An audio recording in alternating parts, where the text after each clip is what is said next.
क्यों है ब्रह्मा जी का पूरे भारत में एक मंदिर? मित्रों, सनातन धर्म में त्रिदेव की बहुत अधिक मान्यता है।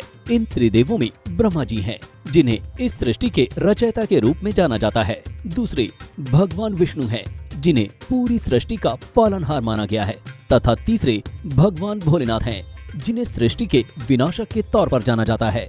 इन त्रिदेवों में भगवान विष्णु और भगवान शिव के तो मंदिर हर जगह देखने को मिल जाते हैं, परंतु क्या आपने कभी सोचा है कि आखिर ब्रह्मा जी का पूरे भारत में एक ही मंदिर क्यों है? आइए जानते हैं इसके बारे में। पद्म पुराण के अनुसार धरती पर वज्रनाश नामक राक्षस ने बहुत उत्पात मचा रखा था। उसके बढ़ते अत्याचारों से तंग आकर ब्रह्मा जी ने उसका वध कर दिया था, परंतु वध करते समय उनके हाथों से 3 जगहों पर कमल का फूल गिरा। इन 3 जगहों पर 3 झीलें बन गई।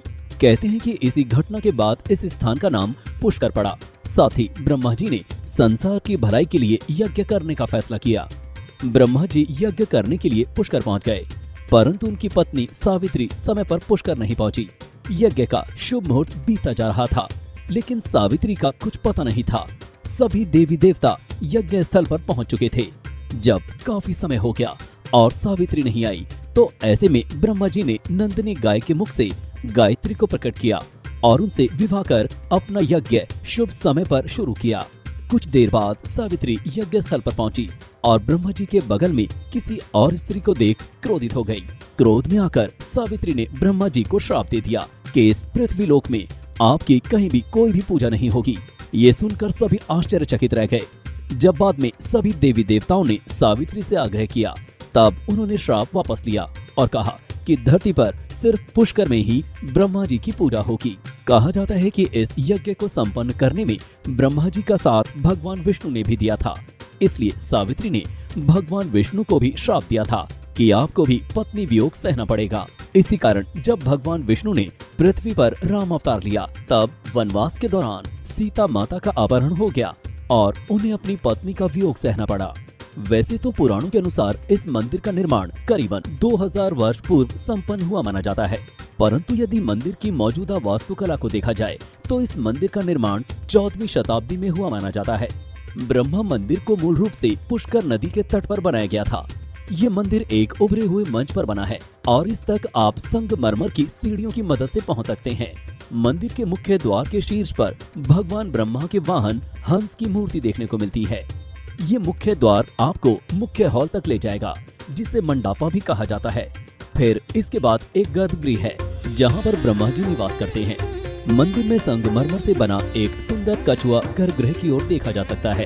काले और सफेद टाइलों में फर्श का संगमरमर भक्तों द्वारा भगवान ब्रह्मा को चढ़ाए गए सैकड़ों चांदी के सिक्कों से भरा है। यहाँ की दीवारें मोर और देवी सरस्वती की आकर्षक छवियों से सजी हुई हैं। इस मंदिर के अंदर एक चांदी का दरवाजा भी है, जो एक छोटी गुफा तक जाता है, जिसमें भगवान शिव का मंदिर है। भगवान ब्रह्मा की मूर्ति चौमूर्ति कहलाती है, क्योंकि इस मूर्ति के 4 मुख है। ब्रह्मा जी की ये मूर्ति 4 पैर और 4 हाथ के साथ स्थित है और इनके चारों चेहरे 4 अलग अलग दिशा में देख रहे हैं। भगवान ब्रह्मा की मूर्ति के साथ उनकी पत्नियों में सावित्री उनके दाईं और गायत्री बाईं ओर बैठी हुई हैं। पुष्कर में कई मंदिर हैं, जो अन्य देवताओं को भी समर्पित हैं। यहाँ एक वराह मंदिर है, जो विष्णु भगवान के वराह अवतार को समर्पित है।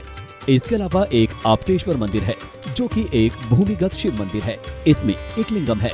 अंत में ब्रह्मा जी की पत्नी सावित्री को समर्पित सावित्री मंदिर है, जो ब्रह्मा मंदिर के पीछे एक पहाड़ी पर स्थित है और झील के सुंदर दृश्य प्रस्तुत करता है।